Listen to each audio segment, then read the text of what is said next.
The 49ers are preparing to face the rest of the season without Fred Warner. And is there any drama brewing in the wide receiver room? We'll discuss that plus some injury updates today on 49K Pod.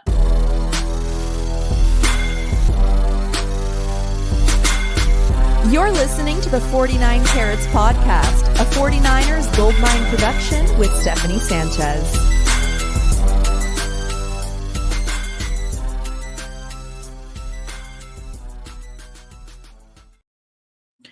What's going on, everyone? Welcome to another edition of the 49 Carats podcast. I'm your host, Steph. It is Monday, October 13th. Not a victory Monday, not even a happy Monday. You know, it's just a plain old Monday, as bad as they come, because we're still reeling off of the news of Fred Warner being out for the rest of the season. But as we, generally try to do in these Monday shows with my Monday co-host, Weston, we're going to try to find some silver lining in all of this. We'll see if we're successful. But Weston, I mean, how are you? How are you holding up? I know, it's rough. It's rough. How are you doing? As a fan, I'm in mourning. As a human, like, hey, we're here, Steph. We could be far worse places. We still get to talk about our favorite team. I do think there are some silver linings, or at least that are there for right now. How much longer, I have no idea. But yeah, a somber Monday nonetheless, and it has, for me, it has very little to do with the loss. It has so much more to do just with Fred Warner and the news around Fred. Like that's a tough pill to swallow. It's crazy because like the loss didn't even matter to me. Like I didn't even care about the loss. Like I cared about Fred Warner, and I think that was on everyone's mind. It was hard to kind of, as a fan, a viewer of the game, refocus on the game and not think about Fred Warner and not think about the impact of the rest of the season, right? So, yeah, it was just like you said, tough pill to swallow. I think the silver lining we probably looked at when Nick Bosa went down for the season was, hey, well, at least we have Fred Warner, right? Yeah. And, now you don't have that. And we saw rather quickly in that game how just not having Fred could impact that defense, right? And there's going to be adjustments to come, but it feels like too big to overcome, Weston, to be quite honest with you. Yeah, I think that's the sobering part about it, right? Is like Fred would be the first one to tell you next man up mentality, etc. But Fred is as significant as a loss as this team could sustain. Forget the quarterback position, forget about the wide receiver depth, forget about Nick Bosa. Like Fred is the guy you can't lose. And here's the reality, like Steph, like the silver lining is on paper.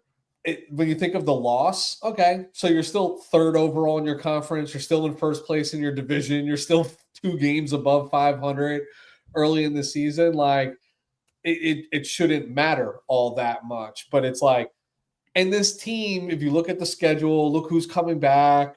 Even in this loss, Steph, even with Fred Warner playing 8 snaps, right, defensively, like this was still a winnable game, right? Like that make you excited, but the reality is like, even if this team finds a way to rally, finds a way to sustain some success, and finds their way into the playoffs, like how can you take them seriously without former defensive player of the year in Nick Bosa and arguably a top 10 player in the National Football League, regardless of position, Fred Warner? Like that just changes the landscape. Like it's, you get there, and there's still a clear path on how they can get there. It's just like this team struggled to get to the mountaintop with those 2 guys. Yeah. Without those 2 guys, is it impossible? No. Is it a monumental task? Yeah.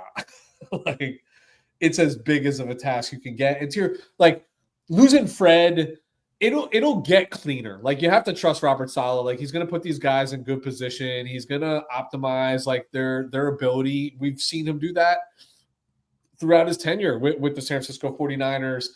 Losing Fred mid-game is like worst case scenario because like game plans out the window, everybody's out there chicken with a head cut off, not prepared for that. A guy who's played 8 years in the National Football League and has missed one game, played with like, let's just call it a broken leg basically last year, right? And like finished the season and gutted it out. This just hurts. It just hurts in the worst way imaginable.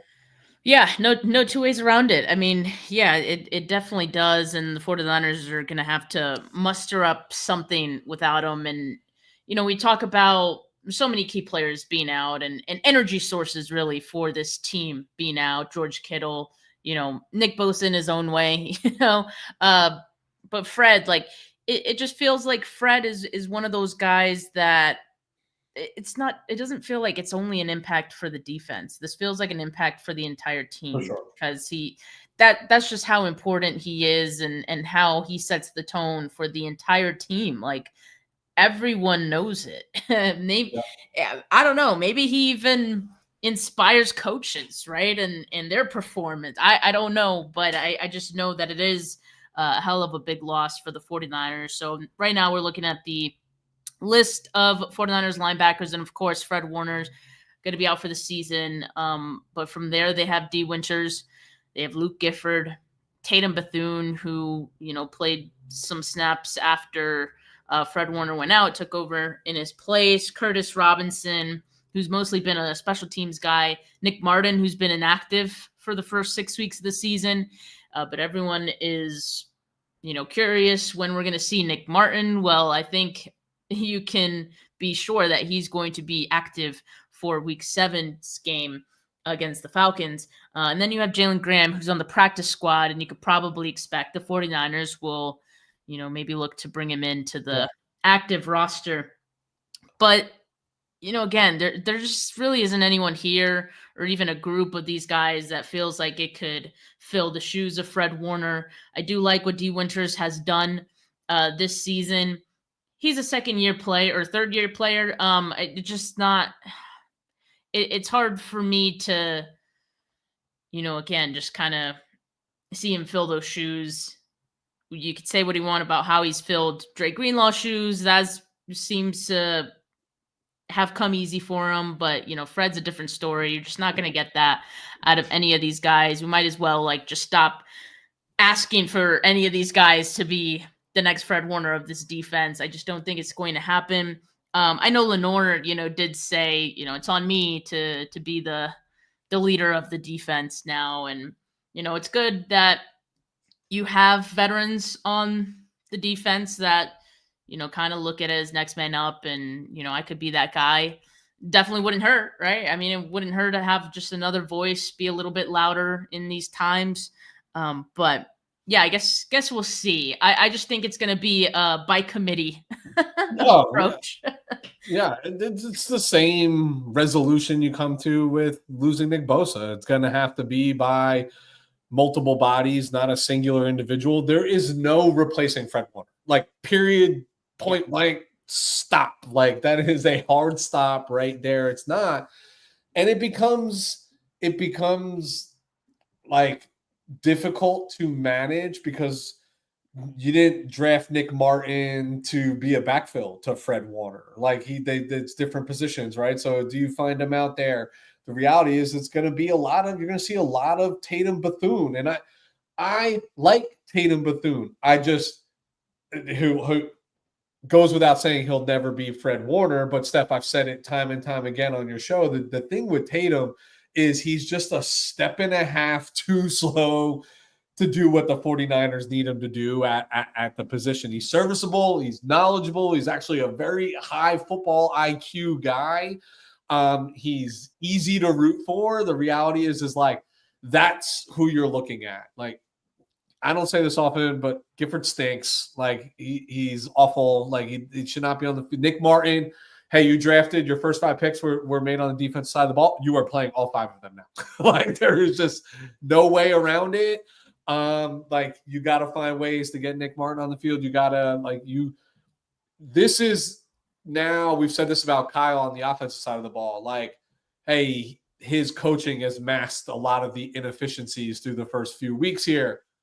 Salah's going to have to do the same. The difference here, Steph, and what's a little crazy, and let's be like overly optimistic about this, is Fred Warner was that like big play, big moment takeaway guy, right? Like you felt like with his punch outs and his coverage ability, he had the ability, even when things weren't going well for the defense, to change that narrative like with a single play. That guy doesn't exist right now. They have zero pass rush, right? So there's no strip sacks taking place whatsoever.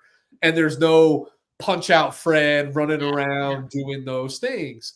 But the good news is, in theory, the offense should be getting their reinforcements, right? So if you can find 7, 8, 9, 10 extra points per game through getting your all-pro players back on the opposite side of the ball, the reality now becomes is the defense, instead of being a top 10 defense in the league, the ask should be, can you make 2 to 3 stops per game, right? Can you not allow, can you keep them out of the end zone or from putting the ball between the uprights 2 to 3 times in a game? And that could be enough. And we've seen that done before. The Kansas City Chiefs have done that with a porous defense and a high-powered offense. The Detroit Lions have done it, under Dan Campbell with a high-powered offense and a bottom half of the league defense, especially last year with all the injuries and then the run they went on anyway. So can it be done? Yeah, like it absolutely can be done. The difference is now you're relying on a plethora of rookies and second-year players to do that with like 2 veterans. So we'll see how it goes, but the ask is going to be different. And if the ask is different, there's actually nobody in the league that I trust more than Robert Saleh to find a way to dial up 2 game-changing plays on the defensive side of the ball. It can be done. It can be done. Yeah, and maybe it's not an every week thing, but maybe in just the games that matter. The 49ers sit at 4-2 right now, which is still a good record, and if you continue to get some wins here and there, it could certainly get you in that playoff contention. So, I mean, I think that's really what the 49ers are looking for right now. So a couple things on what you kind of just mentioned there that I wanted to touch on. And one of those things is the possibility that the 49ers could look for pass rush help, because that was a conversation, you remember, after Nick Bosa went down. It's been a conversation since. We expected it would be until 1, they actually make a trade, or 2, till the end of the trade deadline, whichever comes first, right?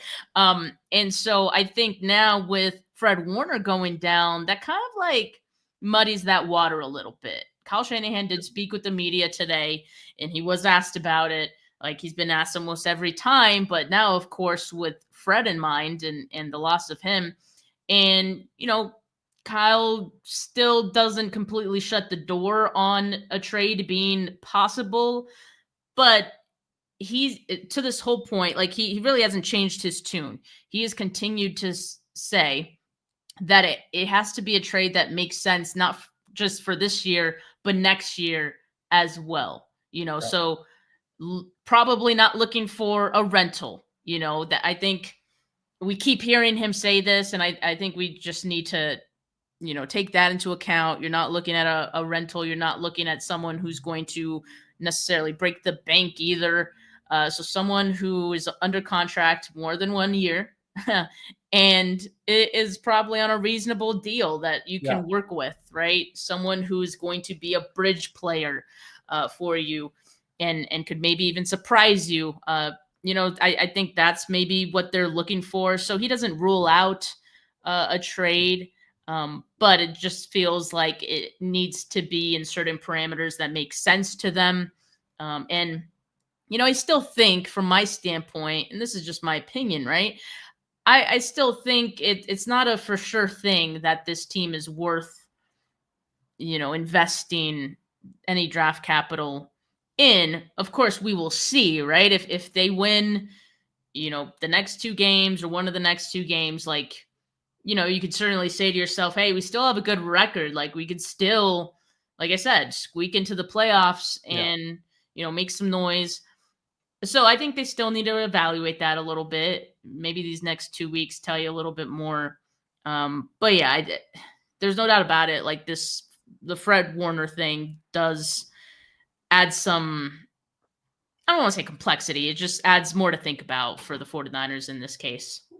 I think it puts them in a more protective state where now between the loss and then the loss of Fred Warner, now you can sit. You still have a couple of weeks before the trade deadline, right? You can sit and monitor this thing a little closely. Maybe you're not as urgent as you were coming into this week, especially if you were, if there was no Fred injury and a win. But we've talked about it before. I think the game plan's always been I don't think they were in the market for a rental, period. Like, regardless of the scenario, I think they're always, as part of this youth movement and as part of like planning for the future, you can still make a move now that also improves your roster for next year too. And I think that's what they're looking at. I just think with the loss and then, not having Fred Warner, you don't need to be full throttle on it. Like, now you can just sit back and see how the next few weeks pan out, not just for your team, but how do the remainder of the teams in the conference look too?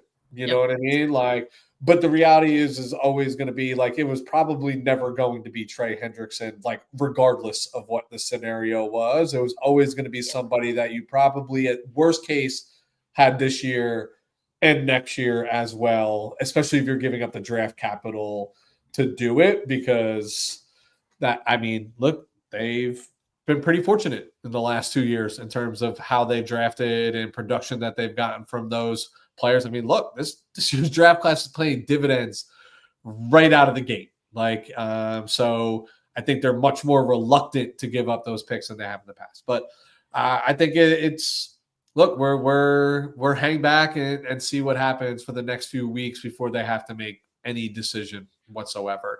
And then who's going to be buyers or who's going to be sellers, right? The next 2 weeks will tell us, what teams are already waving the flag for the year and trying to stockpile for next year. Yep, indeed. And I don't think the 49ers would look to be sellers in any case. I think they just kind of want to see what they have in their team, and they'd be happy to, go into next year with those guys if, of course, they're still under contract. Now, the other thing that you had mentioned that I didn't want to talk about is the reinforcements, right? Let's get into some silver linings for a bit here. We did get some updates on injuries from Kyle Shanahan today. So obviously Fred Warner, his surgery is going to be happening Tuesday. Nothing definitive on the timeline, but Kyle did say that he expects that he should be good to go for the offseason program. That's positive, right? Yep. And then as far as George Kittle goes, coming back from that hamstring injury, he's missed the last 5 weeks. He's expected to practice and play this week against the Falcons. So that is certainly good news, will be much needed. And then wide receiver Jordan Watkins, who's missed the last few weeks with a calf injury, he is also expected to practice this week. We'll see what that means for his availability for Sunday, but trending in the right direction. And of course, we're all wondering about Brock Purdy, right? Well, it seems like he's going to be evaluated on Wednesday to see if he can practice in any capacity. Same goes for Ricky Pearsall, who's dealing with that knee injury, right? So we'll know more later in the week on those guys. I wouldn't get too optimistic or too down on either of those guys. We'll wait and see. And then, of course, Brandon Ayuk, we have questions about him, right? So he's getting closer, but Kyle Shanahan continues to say he's not ready to put a date on it yet. He did kind of mention thinking around week 10, but no for sure date. So just something to keep an eye on for the return of Brandon Ayuk. But these are pretty much a lot of offensive players that we're looking at here that could be making their return soon for the 49ers. There were actually a couple of other ones that he mentioned that I didn't quite get on here yet. Gross Matos, he'll continue to rehab. Kevin Givens will continue to practice, is what he said, but didn't really say anything about Givens coming back. So, TBD on that one as well. But reinforcements on the offensive side is exactly, I think, what the doctor ordered. Yeah. No pun intended, on, just how they can keep it moving without Fred Warner, and with this defense now being as banged up as it has been. Like, you're gonna have to put more points up on the board if you're expecting to win games. Like, and then there's just no ifs, ands, or buts about that. And so, getting some of these guys back should be, a positive thing for this offense. Just hopefully, maybe we see Brock out there. I just don't know how much longer Mac could continue to take these hits, even with how good he's done. Like, I just don't know how much more he can take, because he's been just taking a beating like the last few weeks that he has played. So we'll see. We'll see on Brock. But in any case, George Kittle will be back this week, and that seems to be a really good thing for this offense going forward. Yeah, I think Brock aside, Kittle and Pearsall are the names that you need back that move the needle offensively for you. Kittle, we know what he's capable in the pass game. I think he gives a little shot in the arm for the run game, which is like in dire need right now. You just talked about Mac Jones taking that hits, and that's because there is no threat of the run game. You know what I mean? Like, you can't turn on social media with everybody talking about, oh, Mac Jones is throwing the ball more in consecutive games than Brock Purdy ever has. And that's because there's no threat of a run game. It's that simple. This is not, you think Kyle Shanahan wants to throw the ball 39 times a game? Like, I promise you he does not, but if that's the way you move the football, that's the way you move the football. And throwing the ball 39 times a game becomes a little bit easier when you have names like George Kittle and Ricky Pearsall out there versus Kendrick Bourne and Demarcus Robinson and Juwan Jennings with one functional rib.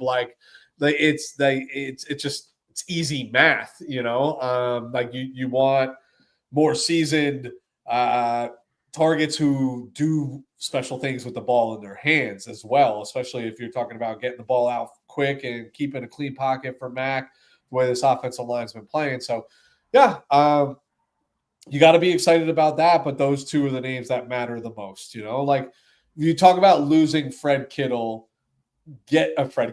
Warner, and then getting George Kittle back like the week after, like, that does wonders for the locker room too, right? Like, for everything that Fred Warner is for this football team, George Kittle's a close second in terms of the heartbeat on both sides of the ball and what he brings to the locker room. So maybe that's a little jolt, and we see winnable games on the schedule, Steph, right? Like, nobody you're afraid of on the schedule in the coming weeks. I mean, Jesus, Atlanta looks pretty good against Buffalo. Yeah, they do. While, but like, let them go win their Super Bowl right now and then have a letdown on a short week next week.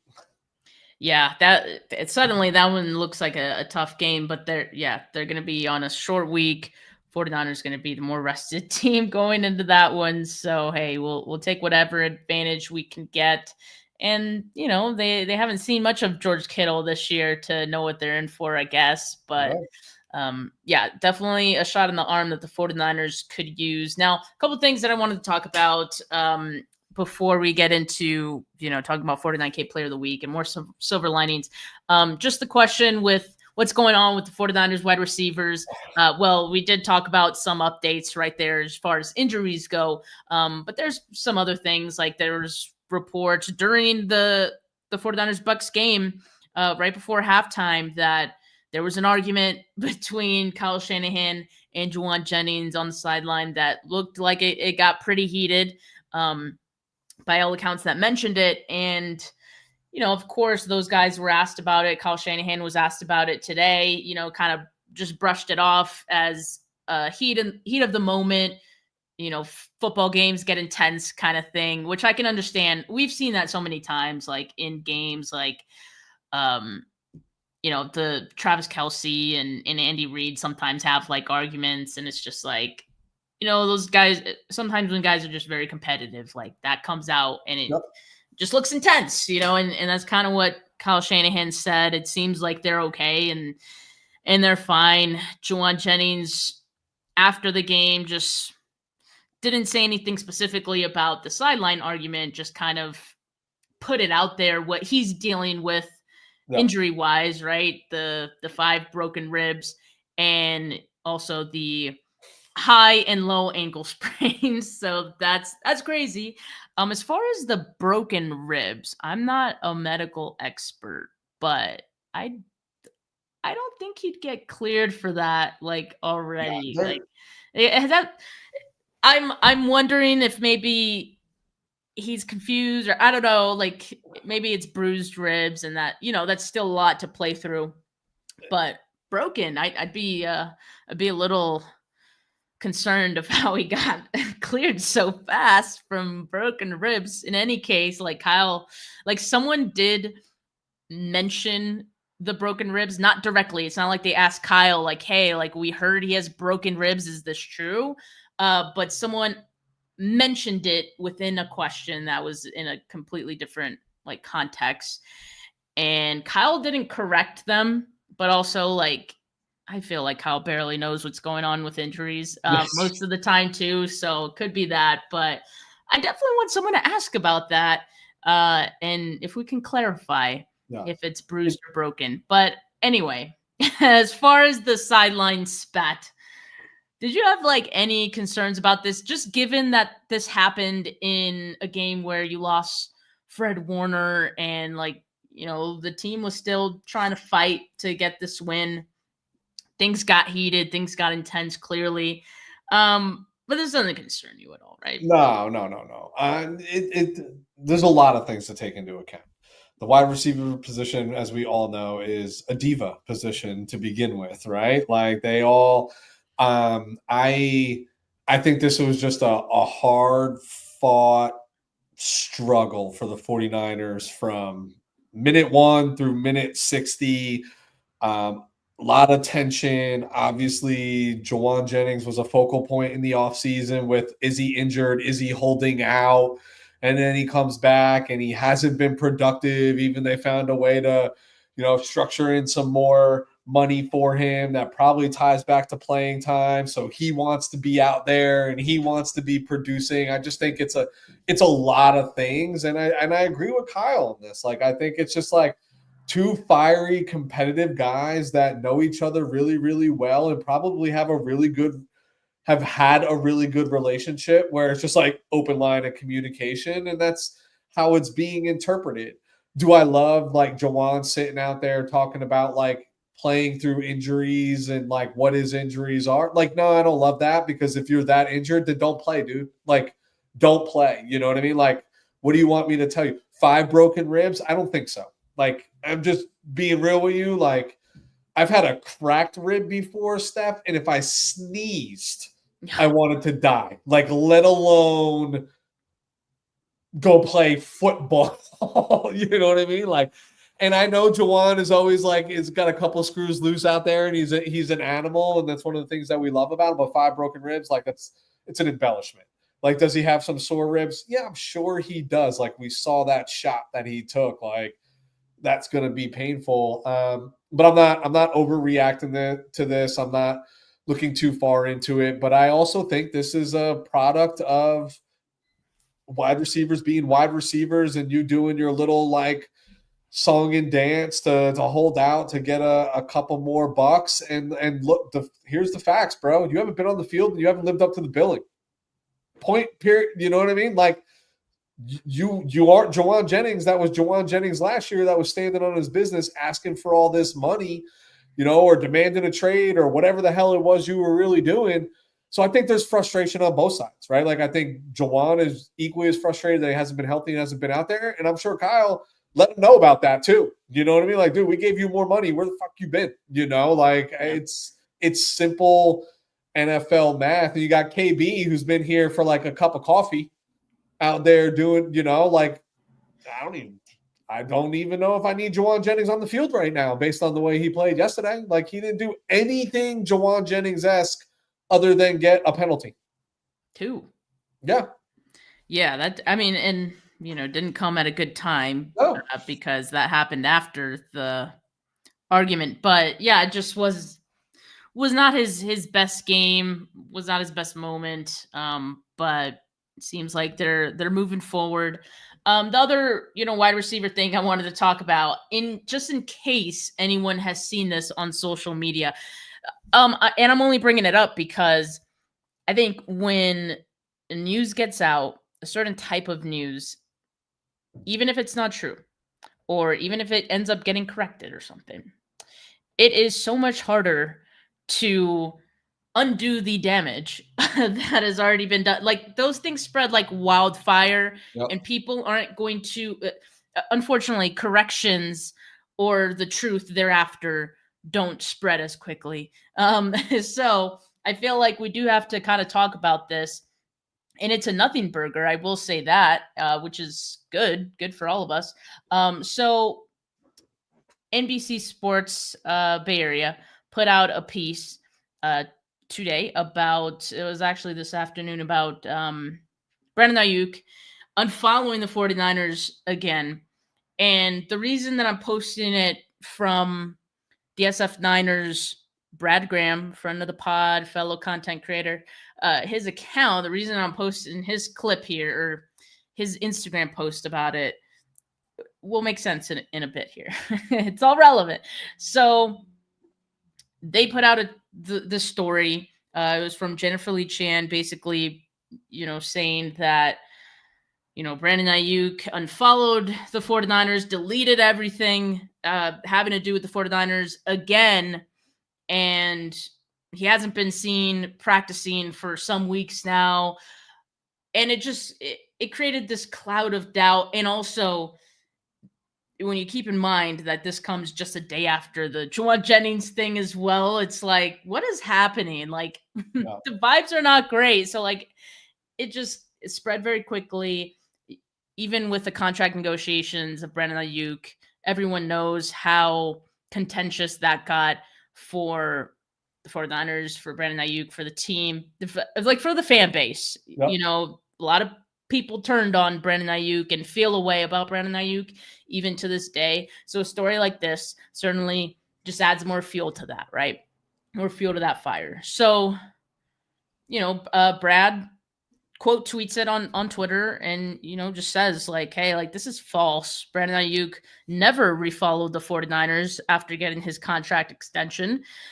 His Instagram has looked the same for several months, so he hasn't like just recently deleted all this stuff. And if you guys recall, he deleted most of that 49ers related stuff, pictures with him with 49ers, all that. He deleted that back then. So like, really, there hasn't been anything that's changed with his Instagram, both from his following or post standpoint. And then he also points out that Brandon Ayuk even has a URL, a link to his profile page on the 49ers website. So it just weird, like I said. And so in response to that, and here you're looking at Brandon Ayuk's Instagram account that is pretty stripped of anything really at all that would even suggest he plays for the 49ers, aside from, the link that he has there. But this is not new. It has looked like this. So yeah, it's weird. And NBC ended up deleting the story from their social media accounts. Jennifer Lee Chan said they've made a correction. Something about the timeline, but even the timeline, I don't know. It's just a very weird thing, and it just a weird thing to not get verification on, I guess, if you're NBC. But I just like, I feel like the mainstream media so badly wants to create this feud between the 49ers and Brandon Ayuk specifically, but definitely wide receivers like Debo in the past as well.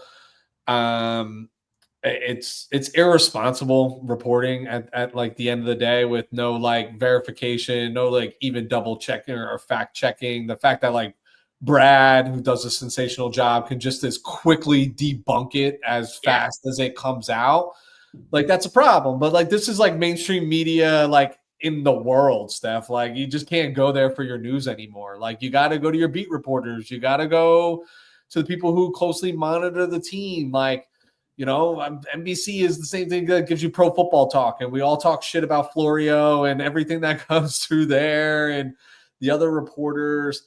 It's tough. And then you're right. Like, it's like PTSD to like what we went through last year and how the 49er fan base so quickly turned on a man that's just trying to get paid, and just trying to be rewarded, for his efforts and his production, et cetera. And during that off season, this is the stuff that like Steph makes like even doing this like hard for me. It's because it's just like people out there like just throwing random shit against the wall and then like get to delete it and just be like, oh, my bad. Like, yeah, you're bad. Like, you didn't even like fact check yourself, and you don't have to in this day and age. You can just like come out and say whatever you want. I just think like media desperately wants this rift between Brandon Ayuk and the San Francisco 49ers, even after the fact the man got paid every penny that he asked to get paid. I don't understand. Yeah, it's strange, and it was almost painted like, there's an issue with Brandon Ayuk possibly being unhappy that he's not getting his practice window opened yet or something like that, which is... He's still not a year removed from the you're not ready. Yet. Like, you know what I mean? Like, what are we doing? Even the clips from like a couple weeks ago that were circulating on social media of him running routes, that did not look like a guy that's ready to have his practice window open. He wasn't even doing any hard cuts or full speed runs, or full speed cuts. So I think the timeline they've been communicating, which is not even a definitive one, but even just saying like around week 10, we're not ready to give a date. I think that's fine. While I think we're desperate for wide receiver help. I get it. I get it. We still haven't heard about Jacob Cowing, by the way. Like, I don't know. Is he alive? He plays for this team. He's missing. But yeah, this team is just has a reputation for not divulging information unless they're asked on it, and even then, sometimes there are things they're just a little vague on. And this is one of those things. But I think there's no harm in what they're doing and how they're handling the Brandon Ayuk situation. I think they're protecting the player. Yeah. Their investment, by the way. Yeah. Like, this is like, all right, I'm going to make this as simple as possible. Brandon Ayuk is a piece of stock on the stock market, right? And stock is a long-term investment. You're not looking for overnight yields. And coming off that injury, I think they've done, for a team that has handled these things poorly, I think they're doing a great job in protecting the player. And you haven't heard from Brandon Ayuk directly, right? Any information you're getting is kind of coming from the 49ers. And it's more like, we're not comfortable putting out timing in a window just yet. They're protecting that player, not like the Jawan Jennings, him saying I have 5 broken ribs and I'm out there, almost feels like he's saying the team's making me be out there. But the Brandon Ayuk scenario feels drastically different. They're not forcing somebody to be out there that's not ready to be out there, because again, Brandon Ayuk is more about impact in 2026 than he is in 2025 for the 49ers. That's just the facts, and we've said that since June, that you can't expect much. It's going to be a nice to have, be a bonus if the team is playing well. He's somebody you have to account for, but he's not going right back to Brandon Ayuk production. It's just not happening. Yeah. Not in 2025. I think that's kind of out the window, but it'd be nice to see him. But, at the same time, it's with the way the season is going, I'd be fine if we did not see Brandon Ayuk this season, as long as when he does come back, he is 100%. But I also think, Weston, they're also protecting themselves. You said they're protecting the player, but they're protecting themselves too, because if they put a date on it and that date is not accurate, the Jacob Cowing thing, they said, it'll be 6 weeks, or however long it was, right? I think it was 6 weeks, and then week 6 came and we didn't hear about it. So we're like, hello, something must be wrong, like, Yeah. and so I think that also maybe keeps them from wanting to give anything definitive, because then you can hold them accountable to that. But Yeah. sometimes you just can't. Like, things happen, or time, it really depends on how the player is progressing through all these checkpoints that they have to get to. So yeah, I think that's I think probably part of it too. I think I'm a little different than you, Steph. Like, I do need to see Ayuk this year. I don't need to That's see fair. I mean, super production. I just need to see I'm back. I worked through this. A window yeah, opened. I did everything I could to get myself back on the field. I'm here for this team. I have 3+ more years on my I do need to see number 11 on the football field this year. I don't need to see impact. I don't need to see production. I just need to see presence. And for me, that is like this. It signifies actual progression through right. this injury. You know what Yeah. I mean? Like, it's too much money invested for somebody to almost be like, I got the year off, and then the off season's here, and like, what's your accountability level? You know what I mean? I don't think Brandon Ayuk would do that. I think the 49ers would make that decision of kind For of, sure. although, yeah, not to get too, like, segue too far. I was going to just say about Dre Greenlaw, who would have made sense if they didn't have him play that year, or if they just decided to shut him down. But obviously Greenlaw did want to come back. So it's like, I think Ayuk would want to come back. My thought is there's the possibility that the 49ers say, We don't need it. Yeah. like, how much are we really gaining by having him out there? But yeah, I agree with you that it would be nice to see, just to know that he's progressing. And you start getting through those mental hurdles too, which is very much a real thing when coming back from injury as well. So I get that out of the way. Think of the rift that they're already painting right now, and the rift that was painted last year in the offseason. I just feel like I don't want this saga dragged on for another 9 or 10 months of like, that's true. The player and the team are at odds. To me, if a window opens, said player comes back and plays regardless of the production, to me that says relationship is fine. I think that's the piece that I'm looking for. Yeah.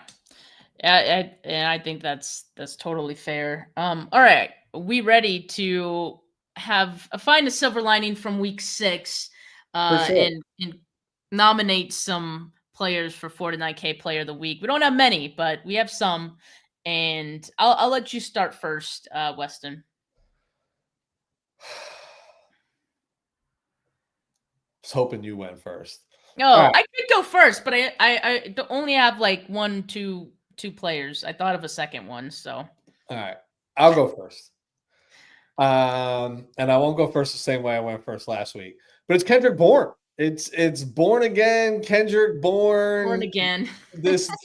This retread of his San Francisco 49er career, 5 catches, 142 yards. Steph, he averaged 28 yards a grab on 9 targets.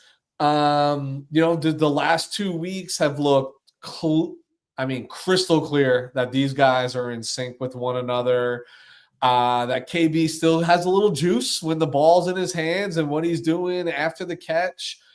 Jesus, if the last 2 weeks, if there was no Kendrick Bourne, I'm not really sure where like the explosives come from in this offense outside of what he's done. And he's done it 2 consecutive weeks, and I see no reason why it's slowing down as long as Mac Jones is the quarterback of the San Francisco 49ers. It's KB for sure. Yeah, he was definitely first on my list. I mean, obviously the chemistry that he has with Mac Jones is an incredible one that's, really carrying this offense for the last couple weeks, like, and probably could have the week prior as well, had he not, dropped those passes. But I do think like he's been extra motivated since then. and you're seeing some nice production from him, and it just doesn't feel like it's too much of a fad. Like, yeah, obviously guys are banged up and he's stepping into this role where obviously he's going to get a lot of targets just by virtue of him being like the healthiest of all the wide receivers. But I mean, if you look at his routes, if you look at him getting open, like, I mean, he's legitimately getting open. So I mean, this is good to see, and I like what he's bringing to the table. It is reminiscent of what he did when he was first with the 49ers, right? And Yep. you know, the role that he had then, and which became Juwan Jennings' role, which is now currently Kendrick Bourne's role again. But you know, he's also being a little bit more than that, I think, and that's the 49ers have needed that big time. He's, you know, he's got a little bit of wheels on him too. He's getting some stuff after the catch as well. So yeah, definitely appreciate what he's been doing.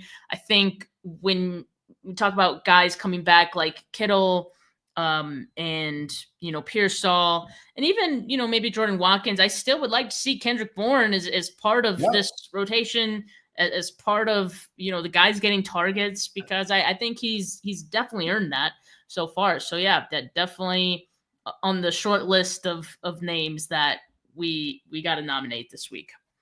Yeah, I agree. I will say I agree with that, Steph, in the sense of like, regardless of who's coming back, if I'm being real with you, I need to see 84 more than I need to see 15 right now. I mean, right now, based on right production, now, based on health, based on just being part of this team. You know what I mean? Like Juwan, we always praise Juwan for being this guy who was like this team guy. And I'm saying he's not. I'm just saying this year has started rocky and disjointed for him.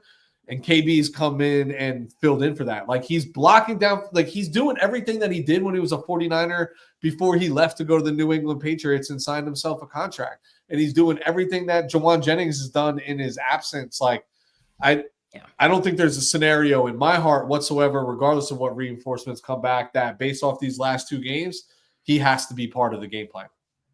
Yep, most definitely agree. All right, so I think the next one, and I guess that's the two on my list. We've got them through. So Eddie Pinheiro, of course, obviously, the 49ers scored 19 points. He scored 13 of them. Yep. So, yeah, I think we do have to give him some props. He has still been perfect on field goals since becoming the 49ers kicker.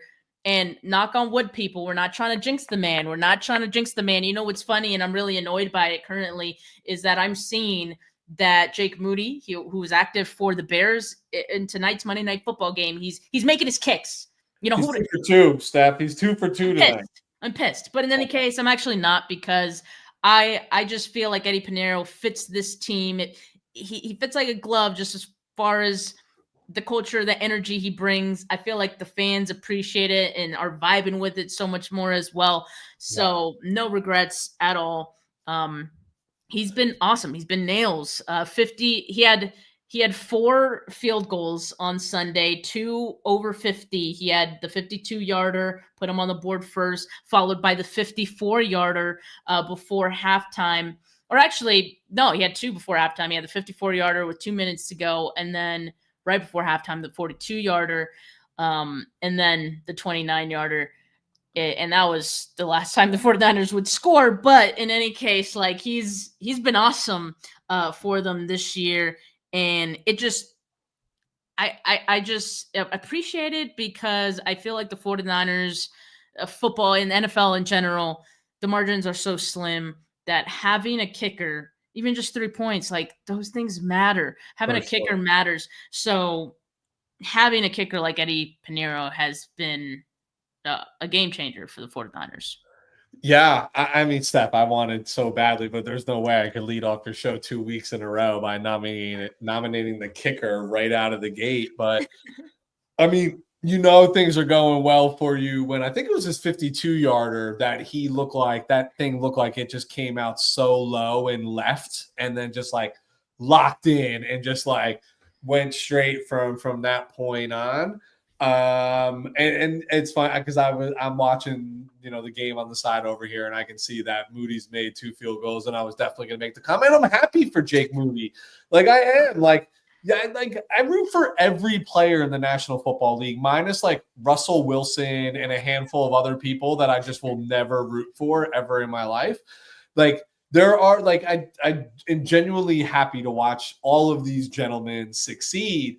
But I think you made the right point. Like Jake Moody just never felt like he fit the style and personality and the swag of this, like Pinheiro is the kind he can lead the box out of, you know what I mean? Like on the road, coming out with the beatbox, like he could be front and center holding the goddamn box.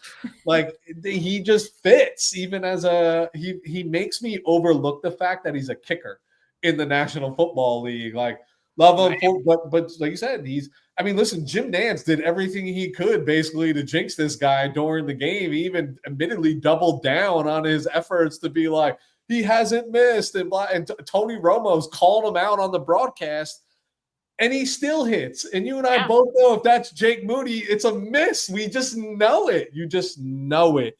And even, listen, you have to score touchdowns to win games in the National Football League. We all know that. But there's a lot to be said for walking away from a drive that still scores, still yields points, right? Like, especially staring down this really dark tunnel that the 49ers are looking at with a lot of uncertainty on the defensive side of the ball, a piss poor week after week performance from their offensive line, and find like points matter to this team, and they had a point, right? What, 4 consecutive drives where they got points? And Weston, it's part of the reason that the game was as close as it was for how long it was, because of those field goals. So to your point, it was big. It makes a difference big time. Did you have anyone else to nominate? No, I got Flowers. But I think 2 is good. 2 is good for this week. And for anyone who's tuning in live with us, gonna put the names up on the board, but it shouldn't be too hard to remember. We got Kendrick Bourne and Eddie Pinheiro. I've seen a couple before we even finished nominating, Weston. I've seen a couple votes already. But if you haven't voted yet, please put those in the live chat, and we'll have a decision here. In the meantime, me and Weston will give some flowers. I'll go first on this one. Yeah. I just wanted to give flowers to Mykel Williams. Yep. He got his first sack of the season, of his young career, on Sunday, and it happened not too many plays later after the Fred Warner injury, which is why I don't think any of us could appreciate it as much as it should have been and could have been in other circumstances.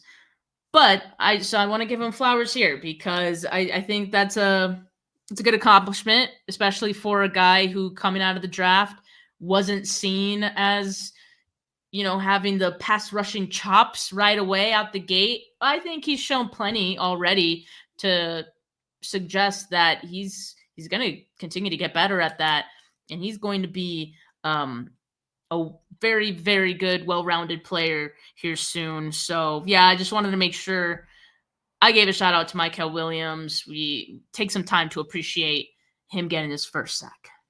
Yeah, 100%. And again, he continues to be stout against the run. He's a big, strong man who actually plays multiple positions for this defense right now, which is going to be needed, right? Starts out on the edge and then slides in on third down. So he's quickly slotting himself in as a 3-down defensive lineman, which is like what you need out of your number 11 pick. And when you invest your first 5 picks on the defensive side of the ball and going for a youth movement, I'll go a step further even there, just saying that kudos to not just him, but CJ West, Alfred Collins. Like, these guys are getting snaps. They're playing well. If I had to nitpick Alfred Collins, why are you like 2 yards off the line of scrimmage half of this game? Steph, go back and watch, especially like in the fourth quarter. This man is like way off the football, and that's like a coaching thing. And it's just like, I know he's exploding in, but like too much time for the offensive lineman to, if anybody's moving and pulling or even just to set against you, think you're taking yourself out of the play. That's a Kasurik thing. I think they'll get that straightened out, but these guys are getting reps. I'm gonna give my flowers to Tatum Bethune, a guy that we're gonna talk a lot about for the rest of the year, Steph, because he's gonna be the guy that starts and he's gonna be the guy that plays, and it's not gonna be Nick Martin as much as you want it to be Nick Martin. They don't have another Mike. They don't have another. I'm telling you, Tatum Bethune is a very cerebral football player. He doesn't get enough credit for that. I said it when they drafted him, Steph. We can go back and listen to the shows after the draft. So there's a lot to like about this guy. He's just a step and a half too slow. So what does that mean? He had 10 tackles. It's a lot of tackles. Yeah, I know. Yeah. He'll be around the football. Here's the difference.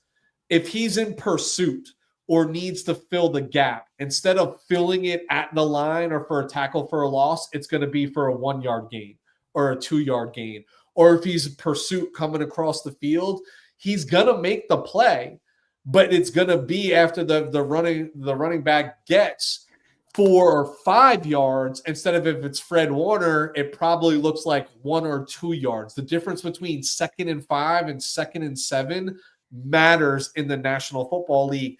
And that's not a knock on Tatum. Like, you're born with speed. Speed is not coached. It is like literally God-given. And unfortunately for him, he is like, I'll give him a little credit. He's a step too slow based on what the 49ers ask of the position. I think he can play for other teams, but the way that they are built and the way this scheme is run, but his nose is going to be in there. He's going to find the ball carrier a lot, but he got thrust into a position where the heart and soul just got ripped out of his defense, and he had to go play 3.5 quarters of football. And I thought he did an admirable job in doing it. Yeah, I like it, and I hope that he does continue to progress. It's not going to be easy. I mean, throughout the rest of this season, but these snaps are going to be invaluable for him, especially for a young player who could still learn a thing or two as he's playing. So I always see it as different than a veteran. You're not teaching an old dog new tricks after a certain point, but Tatum Bethune could improve as the season goes on. So and to your point, speed, not going to improve there, but other areas of his game that could maybe make it a little bit easier for him and make sure he's in the right place at the right time. That will go a long way for him as well. So yeah, I like it. Looking forward to seeing what he does going forward. Again, like how we view this defense going forward is going to shift a little bit, right? We're going to look at it from a different standpoint of who's progressing. It doesn't look great right now, but who's going to, I don't know if we lost Weston for a bit. I don't know if maybe his laptop died or something, but give him a second to come back. Yeah, we're just going to now look at this team, this defense from the standpoint of who looks like they're standing out, who looks like they could be someone really important for this team going forward next year, right? Like that's what is going to excite me about the rest of this season. Like I have to find something to be excited about for this defense. And I think if I do, it's going to be that. It's just going to be about what diamond in the roughs are the 49ers finding as a result of all this? Because I think there could be a couple of guys that show great potential. But all right. Listen, Weston's still let me text him in case I don't know how fast he can come back, but see if I could at least get his vote for 49K Player of the Week. I've gotten all of your guys' votes right now. And so far, it's all Eddie Pinheiro. I'm going to add another to the list. And, quite honestly, even if Weston did vote for Kendrick Bourne, which I don't think he's going to do, but even if he did, Eddie Pinheiro would be your Week 6 49K Player of the Week. So I think that decides it. And, we're about at the end of the show here anyway. So I think we can call it. If Weston comes back here in the next minute or so, pop him on. But thank you all for tuning in. I know there's 2 Monday Night Football games going on right now. So if you guys are in here, I really appreciate it. I admire your multitasking. You're doing great. And I hope you guys have a great rest of your Monday. Make sure you like this video. Make sure you subscribe to the channel if you haven't yet. Audio listeners, leave a rating. leave a review. Hit that notification bell so you know when I go live next. But for now, folks, have a good rest of your Monday. Peace.